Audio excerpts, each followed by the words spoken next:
Now, again, I have to say, how incredibly racist the question is.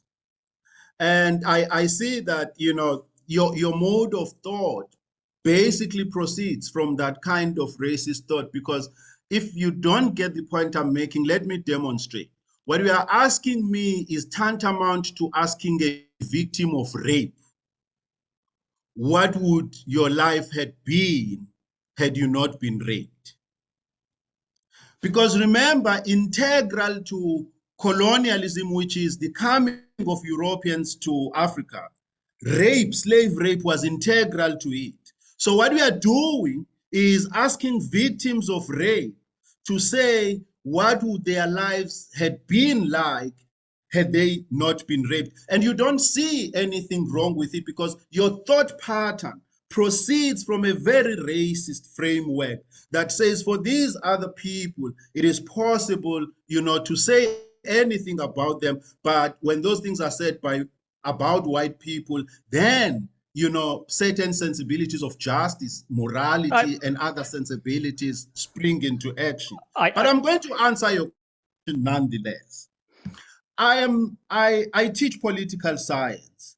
So since I teach science and not clairvoyancy, I can tell you exactly what I know, would not have happened if colonialism had not happened in South Africa, or if white people had not colonized South Africa.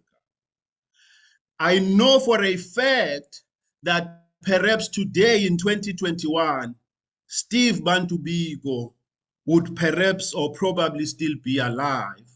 Or if he would have died, he would have died a more dignified death and not driven by Europeans, naked, brain damaged, from Port Elizabeth, what was then known as Port Elizabeth, to Pretoria. That barbarism would not have befallen Stephen Biko. I also do know that had Europeans not colonized South Africa, or had Europeans not come to South Africa, Hector Peterson would not have died at such a tender age at the hands of white people in 1976. If he would have died, he probably would have died a much more dignified death than the death he suffered at the age of 13, just for legitimately claiming his or her, or rather his rights.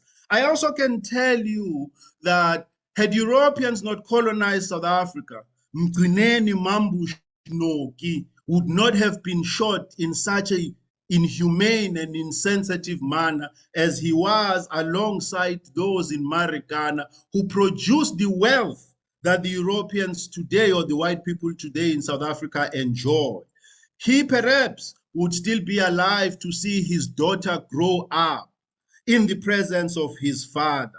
We perhaps would live in a society that knows that it is not correct to kill black people just because they are black, as it happened in Marikana. I also do know for a fact that the PEPCO 3, Sipho Hashe, Champion Galela, and Kakauli Godolozi would not have been killed in Port Elizabeth, whilst the Europeans who killed them and burnt their bodies were sitting and enjoying a braai, whilst human flesh was burning right behind them. Those values would not have come to South Africa. Similarly, I can tell you with certainty that Matthew Goniwe, Fort Galata, Sparrow Mkhondo, and Stelo Mhlauli would not also have been killed in such a barbarous manner as they were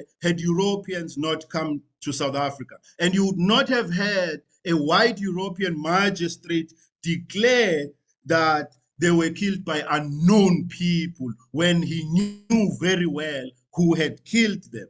I can also tell you that with certainty that Onhopo Zetiro would not have been blown, his face and his body blown into smithereens by a parcel bomb from white Europeans or white people, such that those who had seen his body would not allow his mother to see his child at the moment of burial because the mother would have broken down to see the state in which her son had been blown by the white Europeans who came to South Africa.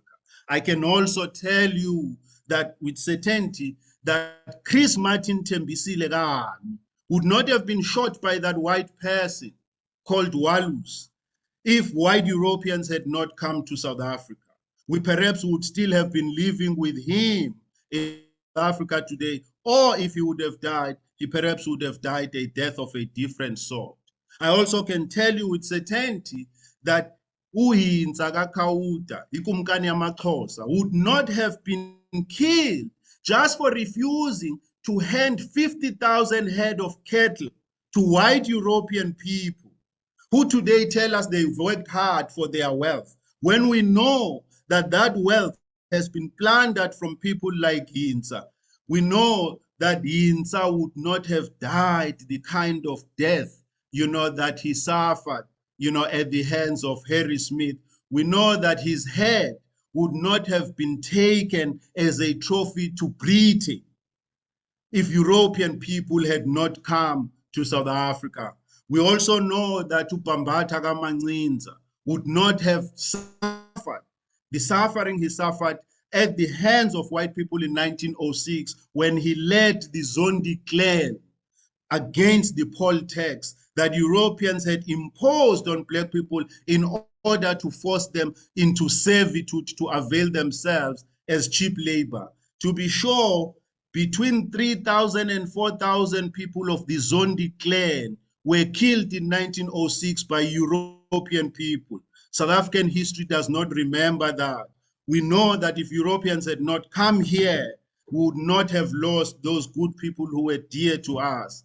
We also know that generalized rape that was integral to Europeans coming to South Africa, because you would also know, if you don't, I'm happy to enlighten you, you would also know that a good number of the Europeans who came to South Africa under colonialism came here or considered they are coming here as part of a sex expedition.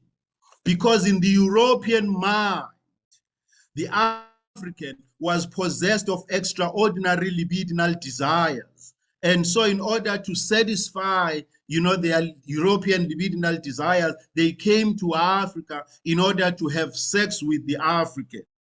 We know that if Europeans had not come here, generalized rape that this country today struggles with would not have been a feature of this society. Because, as I said, I don't teach clairvoyance. I can only tell you what I know with certainty that can be proven in science. What South Africa would have looked like, I don't know.